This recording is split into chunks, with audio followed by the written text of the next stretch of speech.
in 2011, Zmot created something that I call the zero moment of truth. And the zero moment of truth refers to the research that a patient would do online before making the decision to come into the office. And the internet, which in 2011 was very, very different, had empowered a patient or a person looking to find out about a service. They were gave them more information than ever before to research prior to come into the practice on a service. They knew more about that than ever before. And that's really what the zero moment of truth allows them to do. And basically, as a dentist, we need to win that zero moment of truth before a patient's going to come into the practice. And if you're not front and center in there, if you're not visible online and credible online, you can't win that zero moment of truth. And they're going to go right over top of you and choose another practice, basically. Right. So, part of the biggest things for me is if you're not credible and visible, you can't win that zero moment of truth. So one of the big things I talk about during my seminars now is how to win that zero moment of truth, because it's such a huge, huge factor now that many people have never even heard of before, Right. Yeah. So now you actually created an entire program called the 7 Pillars. And so, I want to go through each one of those 7 pillars, and we're going to focus primarily on 1 or 2 of them, but walk us through all 7, how Google, because it's not who knows you, or it's not who it's who knows you, right? Through Google. And these 7 certainly influence that. Correct. So, I always like to say this. There's a couple of things, who knows you are your patients. Okay. Right. The people that know you online are called your patients. Well, the people that don't know who you are the people. Okay. So the goal here is I want people to know about you and become your patients. Right. Okay. So I call this the 7 fundamental pillars of reputation marketing. That's what I refer to it as, that allow you to win the zero moment of truth. That's what I refer to this as. And the 7 fundamental pillars are, and we'll break it down. One is called listings or citations. That's number 1. Number 2 is actually getting reviews from your patients. Number 3 is doing social media or being involved in social media. 4 is what I refer to as SEO or search engine optimization. 5 is having a great website. 6 is doing some traditional marketing. So there is some traditional marketing in there. And 7 is what I call content and experience. And those 7 pillars allow you to win, if done properly, allow you to win the zero moment of truth. Excuse me. Because we can make a great argument. When you look at all 7 of those, reviews play so much more of a role than they have just even last year or the year before. It seems like everyone I talk to, even great private care practitioners that have been doing this forever based on referrals, they still say to me, it's crazy how many people look at reviews, So give us some insight on this, because we're going to talk primarily about reputation management and reviews. But what have you seen as far as the weight in regards to all 7 of these? Well, I mean, by far and away, the 2 biggest weights to me are, I think there's the 3 of them that stand out the most are having a great website. I mean, I think you have to have a great website. I think you have to have an interactive website, one that attracts the attention of your patients. I talk a lot about websites during my seminars because it's your online hub. It's where you direct all your prospective patients to. It's where you have to have everybody. You have to have your main marketing medium has to be there. So you can't just have a brochure-like website. And there's a lot of companies out there that simply have a brochure. And it's amazing when I analyze websites for doctors, there's so many mistakes made on websites. And what do you think is the number, and I'll ask you a question if you don't mind. Yeah. What do you think is the number 1 mistake that web designers make or web companies make on a website for a dentist? Number 1 mistake. Gosh, I don't know. Using a template or well, template and duplicate content is obviously a mistake. But what information do you think is the most important information that a patient wants about a dentist? Just knowing about them, the about us, or knowing about the doctor.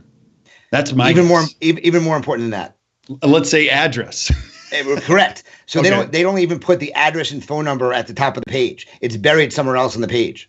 So the Wow. biggest, and we analyze these at the seminars I give, because a lot of the seminars I'm doing now are kind of bring your own computer and do hands-on sessions. Uh-huh. And everyone raises their hands and say, how many people violate this rule? The name, the address, and phone number must be at the very top of the page, either on the right or the left-hand side. You want a name of the doctor, name of the office, the address, the phone number, and an email address. Mm-hmm. And they're not, half the room or 2/3 of the room raise their hand because they're not there. And that's the information, that's the most important information, because you must be able to contact the office. Right. So I laugh at that. And you must make it interactive. You must have a call to action on every website. So I think that's the crux. That's the most important thing, is you must have an interactive site, not like a brochure. You must have a call to action. You must have contact information. You must have it video intensive. You must have videos, whether it's patient testimonials or videos of the doctors talking. You must have team photos. You must have, bios and photos of your team. Because remember, coming to the dentist is not the most comfortable thing for patients. Right. So you want to make it as comfortable as possible. Okay. Mm-hmm. Smile galleries. You must have, photos of your patients, and think smiles and faces. Don't think gross. No blood, no cutting, no images of disgusting things. Those are things that are going to turn patients off. Okay. Yeah. And then how do you always feel about stock images? I have a personal feeling about that, but stock images versus real images? No, definitely no stock images. That's bad. You got to take your own photos, and you got to put your own photos on there, because you know what? Your patients will call you out on that if they say, well, is that your case? And you say, no, it's not. They're out the door. Right. So you've got to have your photos on there. I don't know how you can be a quality dentist or a high-end quality dentist if you're not using your own photos out there. So you should be investing in like a top-end digital camera at this point, and taking photos of your cases if you're going to be a high-end dentist on the internet. That's my own opinion. Absolutely. I'm from New York. I'm going to tell you like it is. I'm sorry. That's just my opinion. Hey, you have to. So Now, if I'm new to all of this, or let's say I have a website and I'm trying to do some traditional marketing, and I know reviews are important, Len, you teach a whole class on this. Where do I start? Because I think oftentimes this is a difficult conversation for dentists. Do they ask for the review? How do you do it? How do we make it happen? And you have a rule that it's like the first 10 are the most important reviews, right? So I call the first 10 reviews on Google the prophylactic reviews. Okay. They protect you from a negative review. So because Google made some significant changes in the last number of months. So if you had less than 5 reviews before, you had no star ratings. You just had nothing. You had 1 review, which was negative. You didn't have any star ratings. Once you got to 6, you got star ratings. Mm-hmm. Well, now if you have 1 review and you had a negative review, now you have 1 star. Okay. If you have 1 review and it's 5 stars, you have a 5-star rating. So that threshold dropped to 1 review now, and you have a star rating. So it's changed the game now, because you have dentists who kind of hid behind that 1 review, which was negative. Now they show up as only having 1 star, which doesn't look very good online. So you have to really be careful now, and that 10 reviews protects you. In my opinion, the next 30 or 40 are going to give you a lot more credibility. And once you get over that 50 or 60 threshold, you start seeing a tremendous number of new patients that are calling the office. And when you ask them how they found you, and they're going to say, hey, I found you online and you had better reviews than anybody else. And that's what I've been doing with dentists for the last 4 years. And I have some practices that have 300, 400, 500 reviews, and they're getting 14, 15, 20 new patients a month, every single month, saying, I found them online because of the reviews you have. That's a big money generator every single month, just from being at the top of Google search in that 3-pack that we call the snack pack now. That's the way to the top of the search. I think SEO is important, but you can spend $500 or $600 a month on a good SEO package, and 5 or 6 months later you're still not on page 1, and you just spent $3,000 or $4,000. You're not going to be visible yet. Reviews make you more visible very, very quickly. Yeah. Now I get this, but does anybody fight you in dentistry? They say, "Oh, I don't need reviews" or anything like that. I mean, are you hearing any of that kind of a feedback? All the time. All the time. All the time. I had a dentist I spoke to on Monday, and they have 13 Google reviews, and they wanted to spend about $8,000 to $10,000 a month on an AdWord website and Facebook campaign from a marketing company, well-known marketing company. And I tried to convince him that he needs to become more credible online, and he took offense to that. Because we're really credible online. We have 13 Google reviews, 4.9 stars. And I said, well, let's Google your area, and we said, like, dentist in your area, and let's see what else other people have credibility. And there was a guy in his area that 180 reviews had 4.9 stars. He said, who's more credible? Wow. And he goes, well, he's not as good as I am. I go, well, Google doesn't think so. Yeah. So I quickly changed his mind that reviews are really important. And there's a company called Bright Local. I don't know if you've heard of that company. They run a local consumer review survey every single year, and they've done this since I think 2013.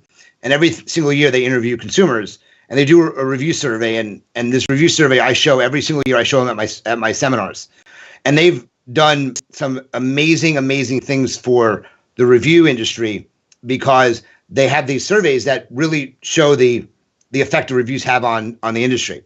So they've shown that in 2016, 31% of people search online for a dentist and doctor. 31% have read online reviews for dentist and doctor. Wow. When judging a local business type, 60% look at overall star rating and 44% look at the quantity of reviews that a business has. So when someone says you need 4.8 stars and you need 75 or 80 reviews or whatever the number is, okay? Now what the crazy number is, for a local business, they have a study on how recent does a review have to be to impact your decision. Would you believe that 73% of consumers think that reviews older than 3 months aren't relevant anymore? Really? 3 months? Yep. Wow. And that 22% will only consider reviews written in the last 2 weeks. So, I refer to that as the velocity of reviews. Okay. So you want reviews that are coming in fast and furious. And then I always get from doctors, well, Google doesn't want you to get, more than like a couple of reviews a day, and that's bogus. I have offices that are getting 10, 12, 15 reviews in a single day. Wow. And that's the most important thing. You want reviews that are coming in fast and furious from your patients, because that just tells Google that you're a trusted business. Right. Right. So the big question is, how do I do that? So let's say I'm a dentist watching this. Okay, I get it, Len, but how in the world are you getting 10 to 15 reviews a day? I've heard this, and correct me if I'm wrong, you're going to have more success when you preface the review by explaining to the patient and talking to them before actually having them do that. So walk us through the process. How do I even go down that road and start getting these kind of reviews and their positive reviews? So first off, I want to point out one thing. So I don't like the word review. Okay. So, I hear a lot of people talking to their patients, and they say, go ahead, would you go home? The patient comes on, how was your experience? Oh, it was wonderful. Well, you know what? I would love for you to go home and do a review for us online. To me, that just doesn't sound good. It sounds corny. I hate to say it, So I like to talk to patients about providing feedback about their experience. I just think it sounds better. Okay. Right. So feedback about their experience, I think, is a better term. So you want to ask your patients for feedback. Okay. Right.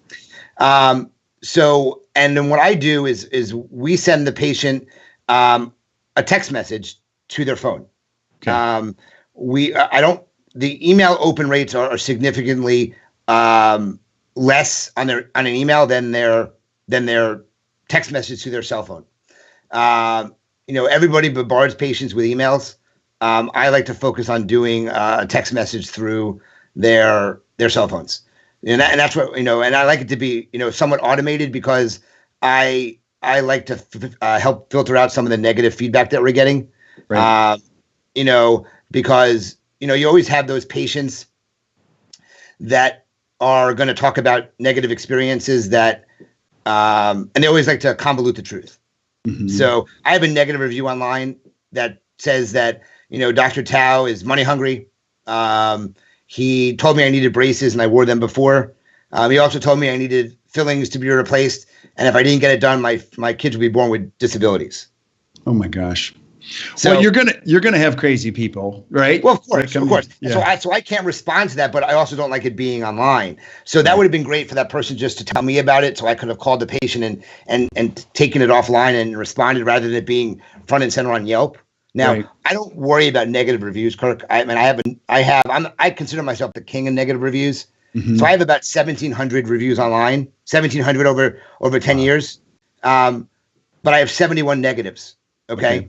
And I've been someone called me a creep bastard online. I mean, Oh my. So I mean, it is what it is. It happens. Usually it's about money. Usually it's about running late. But negative reviews are not the end of the world. I think it makes my business look real. Yeah. So, but I want my happy patients to talk a bit about me online. So by us sending them a text message to their cell phone, telling them they're going to get a text message that allows them to provide feedback about their experience. When they click on the text message, it asks them how their experience was, whether it was good or bad, great or below expectations. Okay. When they click on the below expectations, we apologize. We ask them to provide feedback so we can make their experience better next time. Right. That comes to me as a text message and an email, so I can call the patient immediately. And just to give you an example of that, I mean, I had a patient came in, needed a crown and the filling done. I handle, and as a consultant, I know you discuss working with financials with patients. I do I'm the financial coordinator in my office. Okay. I've always done that. I mean, ever since my financial coordinator, my office manager, I fired 8 years ago, I've done the financial coordinating in my office. Okay. I feel comfortable discussing money with patients. It's been me, and I do a very good job. I have very high case acceptance. Okay. So I work on it. I told the patient the price. He accepted. He came in. We have a CEREC, did the crown in one day. He said, great experience, but I felt ripped off because of the money. If I went to my old dentist, it would have cost me blah, blah, blah money. That's what he wrote to me. It came back to me as a negative review. Didn't go online, but it came back to me. Okay. So I personally reached out to the patient the next morning when I got it, apologized that he felt that way, talked it through with him, told him I could fix it by doing this, this, and this. And he changed his review online to a positive experience. But it enabled me to reach out to the patient right away and fix it before it, started a bad storm online. So that's what it allows me to do before it becomes public, and it's much harder to handle. Yeah, now I've heard this too. Now, Len, take us into this. Whether you get a positive or a negative, especially a negative, make sure you reach out to the person if you know who the person is. But do you also agree that you respond to the positive positive reviews also? Yeah. So in terms of the positive reviews, I'm a big fan of reaching out to the positives. In fact, have you ever seen the commercial online when E.F. Hutton talks, people listen? Do you remember that commercial? I do. So, when Google talks, you need to listen to what they say. Mm-hmm. And one of the things that Google said recently was they want you to respond to reviews online. Okay. That's one of the things. So I think you should respond to positive reviews. And people always say, well, what do I write? You don't want to write the same thing. So just as an example, let's say someone said, best first experience I ever had in a dentist, looking forward to my next visit at the office. Okay. Mm-hmm. So what you would say is, thanks for your wonderful feedback. Looking forward to seeing you at your next visit to our office. Perfect response. Okay. Mm-hmm. So I think that's a great response to that type of review. Now, I don't like responding to negative reviews online. Okay. I don't recommend it. I have case examples of what can happen if you do. Really bad examples of what can happen. Because when you respond negatively to a review online, it allows the patient to re-respond, and that can start a big storm. Ooh, yeah. I do call patients when I get a negative review if I know who it is. Okay. So I take it offline, and I have examples of that where I've taken it offline. I fixed the issue, and the patient has changed the review online. They've gone and made it a 1-star to a 3-star, which is a lot better. Mm-hmm. So I definitely recommend handling it offline if you can. I think responding can cause a problem. I really do. And so be careful. And you have to be careful with HIPAA now. Mm-hmm. HIPAA laws really prevent you from really even acknowledging that they're a patient. Really? So I would tell, my suggestions for those with negative reviews is use common sense. Right. Don't be angry. Right. Well, the problem with common sense is it isn't so common anymore. People don't think through these, and sometimes they can be quite emotional. But if you have a negative review, a lot of times you're just calling and listening to them. And then, because that's half of it, call and say, hey, look, I noticed, or hey, look, I'm very concerned. And they'll tell you everything, right? True or not? True. I mean, I run my practice a little differently. I'm very involved in every aspect of the business. I'm at the front desk. I answer phones. I check people out. I talk to new patients when they call. So when people call in and they're disappointed with something, I usually talk to them on the phone. And I've spoken to patients and I tell them, look, I appreciate you letting me know. I'll handle this is the way I handle it. And I'm not. I try to help. I try to be as smart as possible when I make decisions for my practice. Right. And if you use common sense in some of your decisions, you'll help ward off a lot of the potential negativity that can come from it. If you read some of the responses from people who don't use that same advice, they're angry and they don't think when they respond, and that is how you start some of the really bad storms that can be caused online. Is they curse, they really respond from the heart without really thinking about the response first. And once you put it online, it's hard to get away. Right. It starts that viral storm that happens. And I had a dentist in Texas who had a problem, and they released some medical records, which they weren't supposed to do. And, that's not really the best way to go about doing things. And so I always say, relax, take a deep breath, and keep on swimming like Dory did from Finding Nemo. And a bad review may spoil your breakfast, but it shouldn't spoil your lunch. Right. Because honestly, the best defense against a negative review is what? Is not to get them in the first place. Well, treat your patients really good, but the best defense against a negative review is more positives. Right. Absolutely. Now you talk about, I want you to go back to that because you talk about the difference between credibility and visibility. And I love how you define both of those and how you have to have one or the other. Can you talk about that? Yeah. I always talk to doctors, and I get a lot of calls, and they say, "Hey, look, I want to do this, this, and this. What do you think?" And I say, "Well, let's look at credibility first. So to become credible online, you need reviews. Simple as that. Google looks at. There's two types of credibility. Okay, there's credibility with your patients, and there's credibility with Google. Now, Google doesn't rank you on the first page necessarily because of credibility. Right. They don't. If you look at a Google search and you type in best or dentist in Philadelphia or dentist in any town, they're not always the best by star ratings. There's some with 3 stars up there. So Google doesn't always rank you because you have the best reviews.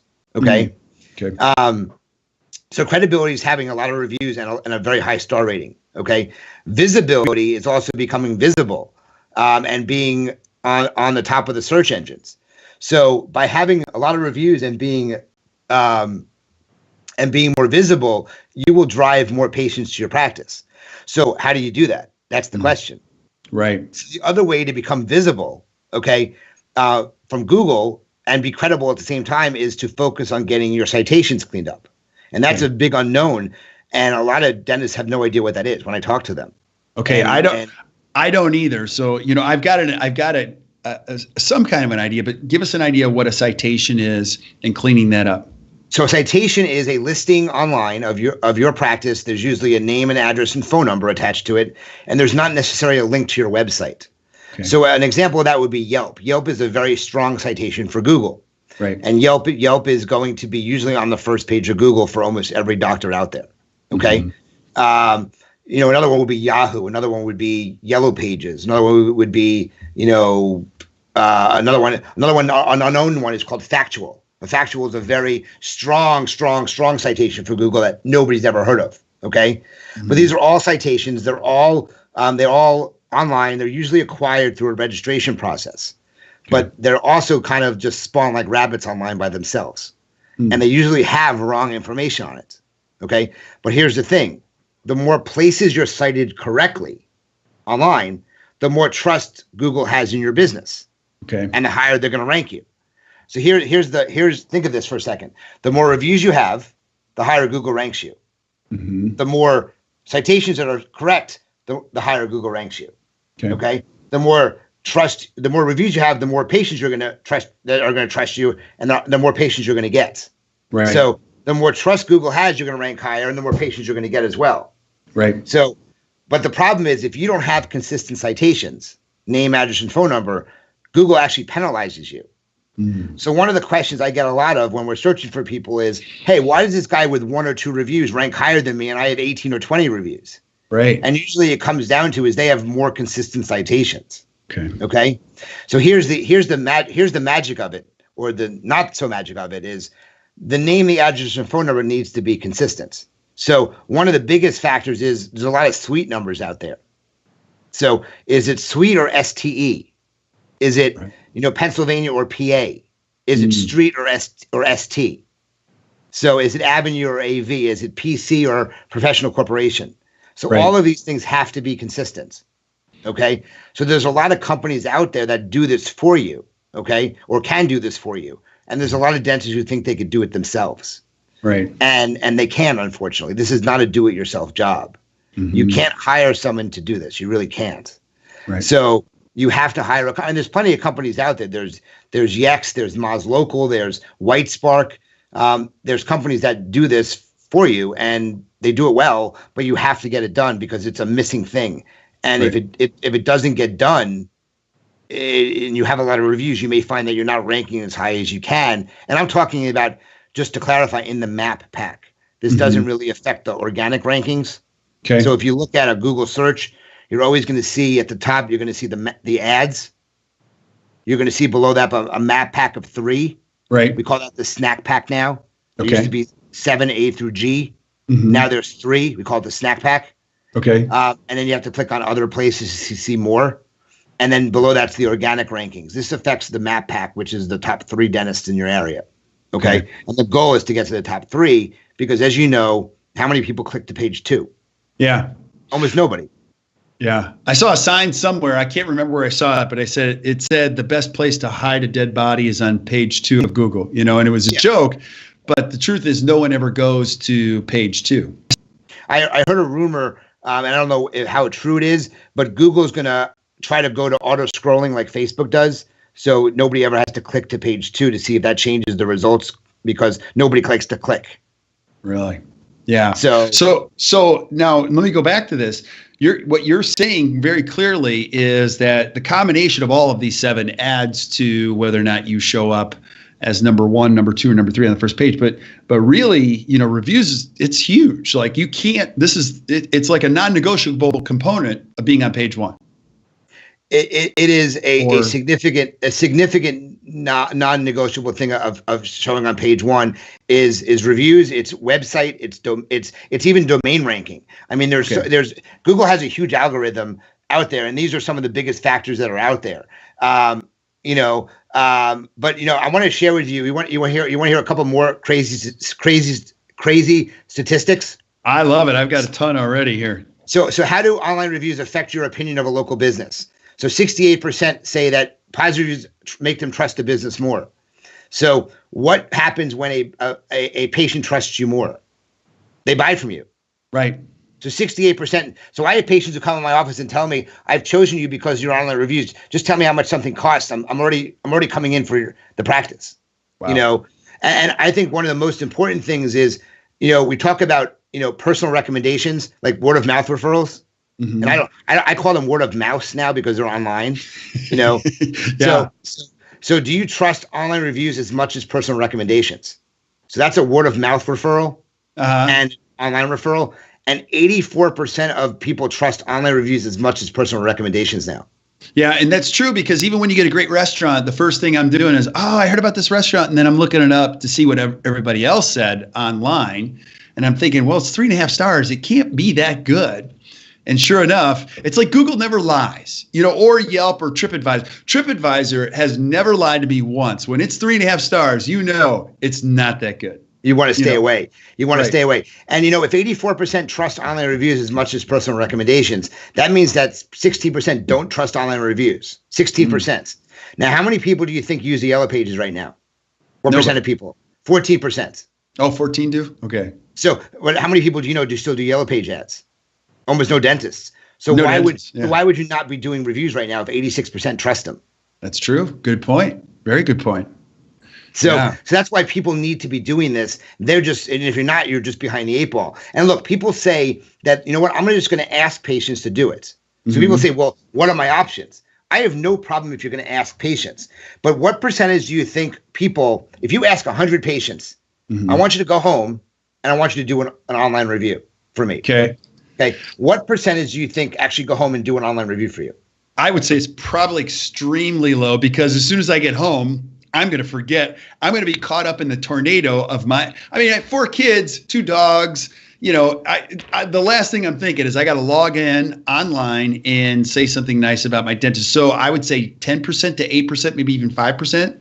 The studies show about 5 to 7% actually do that. Okay. So you're right on. You're right on. And because I have a big sign I show up, life happens. Life happens. Yeah. You have an argument with your wife, your kid throws up on you when you get home, something happens else and you forget about it. Out of sight, out of mind. Right. You know why? You'll understand this. Why do they want patients to pre-appoint that 6-month recare? Because if not, they forget about it when they're due and they don't do it. So it's the same point here. If you don't prompt them another way, they forget about it. Once they leave the office, it's out of sight, out of mind. Right. So they're not going to do it. So you have to have that constant reminder to them to do the review, or they're not going to do it. Okay, so let me ask you some more questions. Are you texting every patient almost every day in every chair all the time? No. So our system, what it does is it sends the review request out one time in a 30-day period.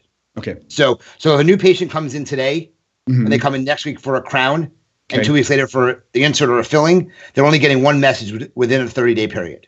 Okay. That's good to know. And that's how I've tailored my system, and that's how I teach it to the dentists I work with, because I don't want to over message them. Right. You know, the last thing you want to do is as a patient opt out if they feel like they're getting over messaged. Right. So I do it one time in a 30-day period, because that's how much in a GP practice, that's, most of your treatment is going to be completed within that 30-day time frame. Most treatments. Right. For bigger cases, not so much, but most treatment in a 30-day period, you're done with most treatments.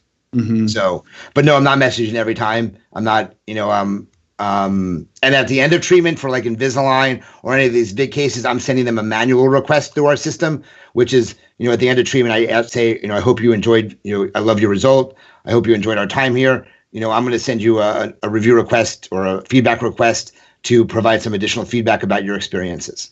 Okay. So, sounds good. And I would imagine you're probably identifying a lot of the people that you want to cherry pick to ask for reviews in a morning huddle type situation with your team. Always during the morning huddle, we discuss who we can get feedback from that day if we haven't gotten feedback from them already. Right. I mean, that's really, really important. And also, look, things happen during the day. You have to be aware of who hasn't had the best experience. Right. Okay. And, there's a lot of systems out there that are not automated. They're manual based systems, and there's nothing wrong with that. They work well. The problem with those systems is that the staff doesn't send the review request out as often as you would like. Right. I got a call today from a doctor in Florida, and he's been using this system, and I have nothing negative to say about any system out there. But he's been using the system for, I think he said about a year, and he's gotten 22 reviews in a year, and that's not very good. And the last one he got was 3 months ago, which just tells you that they're not using the system effectively. Right. And and the reason is he got I think 16 of the reviews in the first 3 months. Okay, and then afterwards like nothing, and the staff stopped using the system. So if you're not going to send the review request out, you can't get reviews. Obviously, you don't send the request out. So the interesting thing is, if you're doing it manually and a patient had a bad experience, my recommendation is always send a review request out to those patients, because you should be able to filter out the negatives, or at least get the negatives to redirect towards back to you, rather than having a negative go online on one of the sites that do matter, and then you have to have a potential PR crisis if it ends up in the wrong patient's hands. Right. Because there are patients that know what they're doing online, and they can start a PR crisis for the office if it's in the wrong hands, and that's my concern. Right. That's my concern. Yeah. Gosh, this is really good to know. What else do we need to know about Google when it comes to what can you expect? I want you to kind of predict the future, because Google's changing the game, as Facebook is. They're all changing their algorithms. What do you see on the horizon when it comes to reviews and dentistry and social media and SEO? Well, I think that I think that reviews are always going to play a key. I think because millennials want that. I think one of the big things for office is to look at our online scheduling, having online schedulers on their website. I have one on my website, and the increase in the number of people doing that is phenomenal. I never thought that would take off as much as it did. And I didn't either. And it's just in the last week alone, I got 3 in the last 3 days that booked online. And I think in the last couple of years combined, if it was 5 of the whole 3 years, it was a lot. Now in a week, it's 3 people. So I think focusing on making it easier for patients to get information from you, getting forms online for the patients to fill out ahead of time, I think is really important as well. I think from a perspective, I think Google AdWords are going to see that the effectiveness are going to start to drop a little bit. If you are going to do Google AdWords, I think more and more people are doing it. And I think as more and more people do something, I think the effectiveness are going to wear down as more and more people start to do it. If you are doing Google AdWords, I think you need a specific number of reviews to make it effective. And I see offices that, because I search that, and I see offices with 10 or 12 or 15 Google reviews doing AdWords, because that's what the AdWords company they're working with tell them it's okay to do it at. And I think they're misleading those dentists. Right. So I think you need a lot more reviews if you're going to be really effective at Google AdWords. I think the future is Facebook AdWords or Facebook ad campaigns. Now tell us why. Tell us why. Because I just think, I think Facebook is where everybody's spending a lot of their time. Right. I watch behaviors. I'm a people watcher. Yeah. And I've watched over the years, I've learned what to do in my own practice by watching people's behaviors. Right. And asking lots of questions from people. Right. And that's what I've done for 10 years. And when people are in my operatories, I watch what they do. Right. Okay. And when I walk out of the room, they take out their phone. And where do they go? They go on Facebook. They go on Facebook. And, they go to see where their friends are, and they check in, and so getting your patients to check in is huge now. Okay. Right. Because what a check-in does, that's instant word of mouth. It tells people where you are. Yeah. So a check-in is a great way is a free way of reputation right there. And you legally can incentivize a check-in, can you? Yeah, you can legally incentivize a check-in. There's nothing wrong with that. You can't legally incentivize a review, though. I want to make that clear too. Right, or a share. I don't think you can. Right, you can't. Right, you can't legally share. Incentivize to share, but you can legally incentivize a check-in. And most importantly, as I get a lot of requests, that's another question you asked me in the beginning. What question do I get the most is about incentivizing a patient for a review.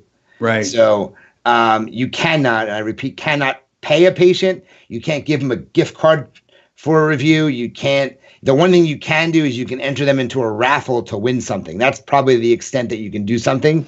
Okay. So you can say, hey, give us a review. We'll enter your name into a raffle to win something. That's legal. Okay. Right. But you've got to be real careful. Unfortunately, Kirk, we're in a very competitive space right now. Dentistry is very competitive. There are some dentists who are so competitive that they will rat you out like you can't imagine. Okay. It's a pretty sad state of affairs. Okay. Right. And, because of that, you just don't want to be public if you're going to do some stuff that are not exactly legal. Right. You can do whatever you want, but don't be public. Don't put on Facebook that we give you $25 for a review. I wouldn't do that. And I've seen it before, because your competitor will call you out on it and report you. And if Google or Yelp finds out, they may take the reviews down that you've generated. Right. Because they can do that. It violates the terms and conditions of these review sites. Right. But I think just be careful how you do things, and you will be okay. But so you can incentivize the check-in, which I think is a great way to do it.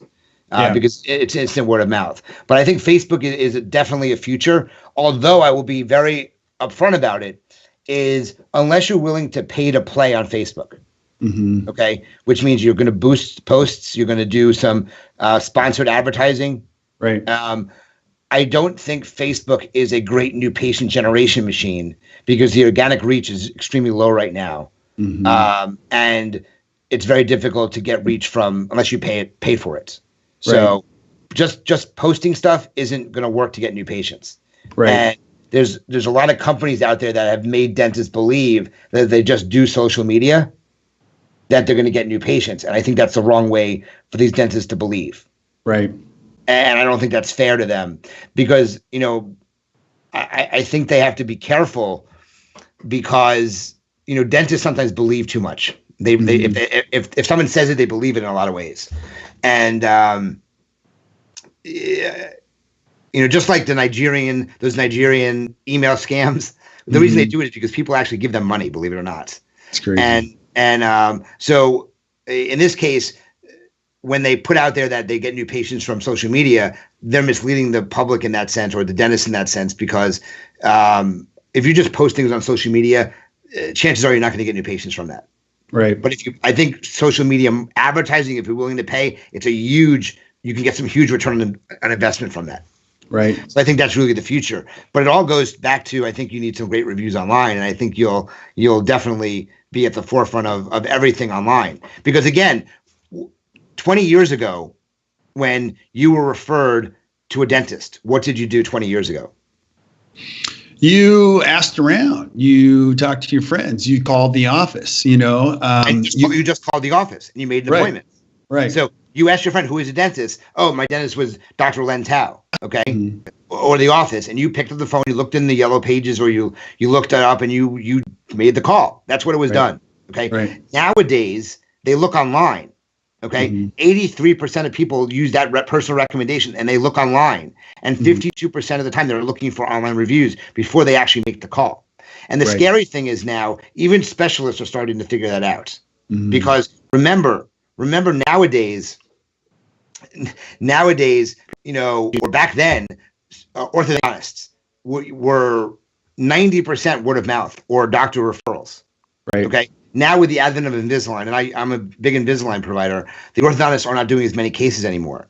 Okay. The periodontists, the general dentists are placing their own implants now. The endodontists, they're all doing their own molar and root canals, and they're not sending out. They're only sending out the difficult cases. So the specialists are not getting as many new patients from the GPs anymore as they used to. So the specialists are starting to get the idea that they have to start getting their own new patients now. Right. They're starting to figure this out, and they realize they have to start doing some marketing online, which they never did before. They never did that. That was not something they ever had to do. They now are doing that more often than not. When you look at ads online and you're looking at reviews, they're generating that stuff. So they realize that the time has come, they have to start doing it themselves. Yeah.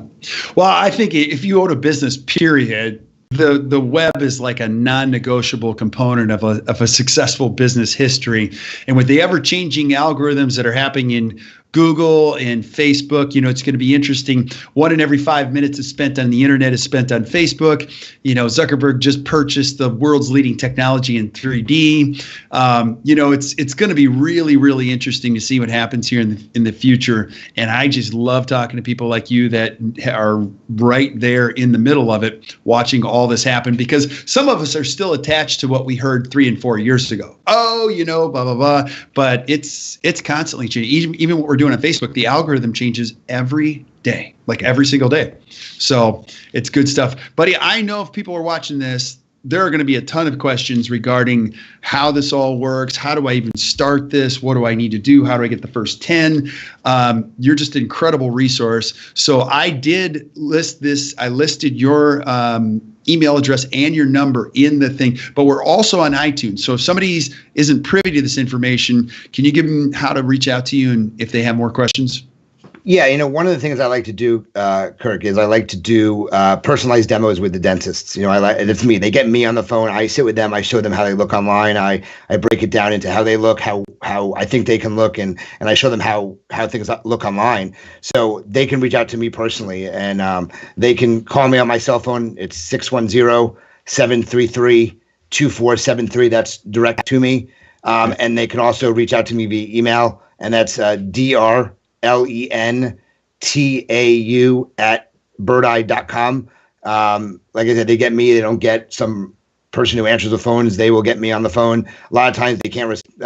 I respond very, very quickly. I give some ground rules for that. If I don't respond right away within an hour, it's usually because I'm in someone's mouth, I'm sleeping, or I'm traveling on a plane. There you go. Other than that, if I don't, I mean, those are the reasons why I don't respond within an hour. Usually it's 5 minutes, but those are the reasons why I wouldn't respond right away to anybody who's requesting information from me. But that's just how I run things. So that's awesome, buddy. Well, I appreciate it. And if you ever get a chance to see Dr. Tao speak, his workshops, you actually have to bring a couple of them. You have to bring your own laptop. You actually do work while you're in the workshop right there. And it's pretty cool how that's in real time. So thank you, buddy. I really appreciate this. So stay on for just a second while we say goodbye to everybody else. But Len, we're going to have you back, just a whole bunch of other different topics.